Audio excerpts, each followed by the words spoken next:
What would you be willing to do to yourself in order to make your body better? I'm not talking about simple diet and exercise here. I am talking about scientific modification of your body. Would you take part? Biohackers is a new German thriller on Netflix that takes a look at body modification through genetic manipulation.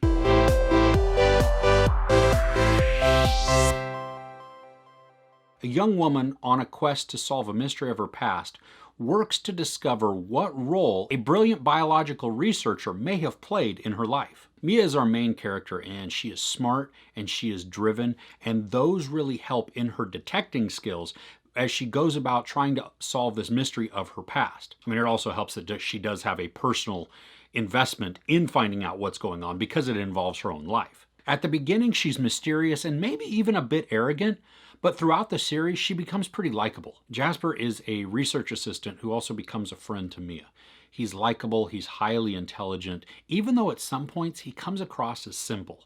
I think more so that's just in his look, that he's just a nice guy, or at least appears to be a really nice guy, and so he's very unassuming. So when you look at him, he just looks pleasant. He doesn't look like devious or, trying to manipulate the situation. He's just kind of there, and he's happy to have a friend. I do like the complexity and the complications that he does bring to the story. Lorenz is the brilliant professor, and she is this biological researcher, and we get to learn more about her just through a lot of interactions. Now, when we see her as a professor at this medical school, she's so intelligent and she's very dynamic and she speaks to the audience. All of the class participants, they just eat her up. I mean, they are there and enthralled because she has such a brilliant mind, and she's pushing the boundaries. She's challenging them in ways that they really haven't been challenged before. She's a little bit creepy because she might be devious. She has this shroud of mystery around her, and so we then begin to question her motivations. Are they beneficial or are they harmful? Mia has a couple of roommates that she lives with, and two of them I really liked. One is Chen-Lu, and she is this fast-talking oversharer, and she's just a lot of fun in her interactions because I don't think she's necessarily socially aware of just her presence, and so when she speaks, she dominates the conversation because she is just speaking so quickly with a lot of information. She's likable. She's super intelligent. She's very creative. And so all of that together makes her fun. And then she has some sly facial expressions and little off commentary that she'll bring that also makes it just enjoyable. Ole's another roommate, and he's a nice guy, but I think he's also in this series for a little bit of comic relief because this dude is really into body modifications. And I'm not talking about piercings or tattoos. I'm talking about implanting things or messing with his DNA or anything like that to try and make himself better.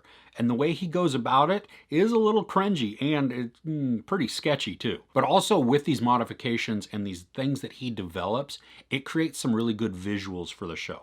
They don't overuse them, and I actually could have used more of them because when we got to see some of his things come into play, they were pretty fun and pretty cool. The show is pretty entertaining and engaging, and I was sucked into the mystery, even though there are parts of it that are fairly obvious and you can tell where the show is going. I really enjoyed the song choices that they put in this too, because some are German, some are English, and just the mix of it. It was cool to listen to. They helped bring up the mood, I think. It wasn't there to try and manipulate us into feeling ominous or anything like that. It was just there to help move the story along a little bit, but keep it upbeat. I think some of the characters are shallowly developed. I mean, we get enough substance to enjoy them, but if they're really going to become integral parts of the story, then we need to see more and learn more than just their skill set. Now, the final episode is really what sold me on this series. What I thought was a simply laid out narrative and kind of a fairly obvious just direction that the show is going in. They add a level of complexity. They add some mystery, some deception, and it makes it a lot of fun. I enjoyed the concept that's driving the show. It's that human desire to become better, faster, stronger, healthier. Just all of these things that make us better, and then what are we willing to do to attain that? There are a lot of ethical questions that come into play, and some of the issues are a little dark in this show, but that also fits with scientific pursuit. Some sacrifices need to be made for developments to come forth. There are some really great moments of tension and anxiety during the show. There are some moments of urgency, which I felt my blood pressure kind of going up. Like I was, hurry up, ooh, gotta fix this, gotta finish this, gotta discover this, whatever that thing was, because there is a time limit on this. When you think German shows on Netflix, the two that come to mind are the ones that I listed at the very beginning, Dark and Babylon Berlin. And I even saw an article that was raising the question, is Biohackers the next Dark? I think that's an unfair comparison. Dark was groundbreaking in just the way that they told the story and taking a very, very complex timeline and making it all fit and plugging holes. But I think Biohackers stands on its own successfully. I mean, it is fun, it is engaging, the mystery and the tension are there, and the main character, Mia, she grew on me and she became somebody that I was rooting for. The episodes are only 45 minutes long and there's only 6 episodes in season 1. So I found it very easy to continue to hit that next episode button because I just kept getting sucked in and wanted to find out what else was going to happen, even though parts of it were obvious. And even some of it is melodramatic. But I was still engaged. I'm excited to see where they're going to take subsequent seasons. There are some moral issues that are raised by this, and really the show kind of leaves it up to us on where we fall. Is this a good thing? Is this a bad thing? But one of the things that I did walk away from this knowing, and like a concrete thing, is make sure you always have paper in your printer. That will save you so much anxiety. There's no sex or nudity, even though they do creatively hide nudity in the first episode.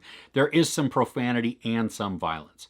I give Biohackers 3.5 out of 5 couches. What's one hack that you would find useful for your body if you were able to make it? Let me know in the comments below. If you enjoyed this review, please give it a like. Also, don't forget to share and subscribe. I'm Chris. This is Movies and Munchies. Thanks for couching with me.